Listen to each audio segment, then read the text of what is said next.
साथियों, केंद्र सरकार ने भी हाल में विदेशी पर्यटकों को प्रोत्साहित करने के लिए अनेक कदम उठाए हैं। भारत आने वाले 5 लाख पर्यटकों को मुफ्त वीजा देने का फैसला किया गया है। ट्रैवल और टूरिज्म से जुड़े स्टेक होल्डर्स को 10 लाख रुपए तक का लोन 100% सरकारी गारंटी के साथ दिया जा रहा है। रजिस्टर्ड टूरिस्ट गाइड को भी 1 लाख रुपए तक के लोन की व्यवस्था की गई है। केंद्र सरकार आगे भी हर वो कदम उठाने के लिए प्रतिबद्ध है जो देश के टूरिज्म सेक्टर को तेजी से आगे बढ़ाने में सहायक हो। साथियों, गोवा के टूरिज्म सेक्टर को आकर्षक बनाने के लिए वहां के किसानों, मछुआरों और दूसरे लोगों की सुविधा के लिए इंफ्रास्ट्रक्चर को डबल इंजन की सरकार की डबल शक्ति मिल रही है। विशेष रूप से कनेक्टिविटी से जुड़े इंफ्रास्ट्रक्चर पर गोवा में अभूतपूर्व काम हो रहा है। मोपा में बन रहा ग्रीन फील्ड एयरपोर्ट अगले कुछ महीनों में बनकर तैयार होने वाला है। इस एयरपोर्ट को नेशनल हाईवे से जोड़ने के लिए लगभग 12,000 करोड़ रुपए की लागत से 6 लेन का एक आधुनिक कनेक्टिंग हाईवे बनाया जा रहा है। सिर्फ नेशनल हाईवे के निर्माण में ही बीते सालों में हजारों करोड़ रुपयों का निवेश गोवा में हुआ है।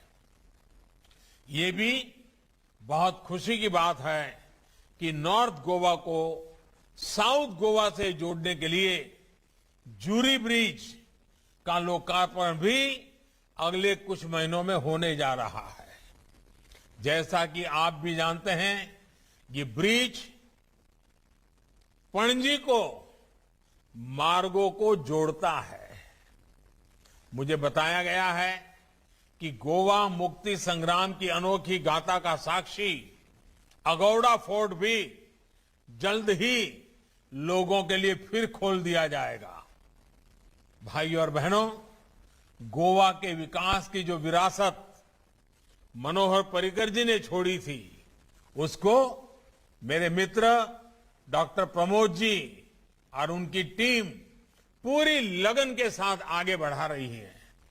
आजादी के अमृत काल में जब देश आत्मनिर्भरता के नए संकल्प के साथ आगे बढ़ रहा है, तो गोवा ने भी स्वयं पूर्ण गोवा का संकल्प लिया है।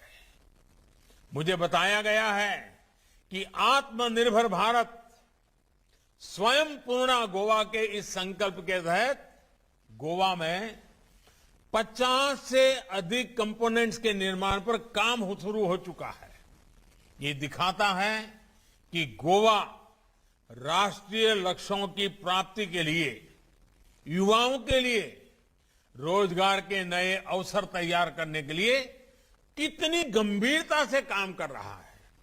साथियों, आज गोवा सिर्फ कोविड टीकाकरण में अग्रणी नहीं है, बल्कि विकास के अनेक पैमानों में देश के अग्रणी राज्यों में है। गोवा का जो रूरल और अर्बन क्षेत्र पूरी तरह से खुले में शौच से मुक्त हो रहा है। बिजली और पानी जैसी बुनियादी सुविधाओं को लेकर भी गोवा में अच्छा काम हो रहा है। गोवा देश का ऐसा राज्य है जहां 100% बिजलीकरण हो चुका है।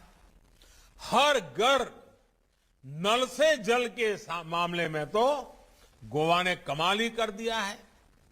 गोवा के ग्रामीण क्षेत्र में हर घर में नल जैसे जल पहुंचाने का प्रयास प्रशंसनीय है।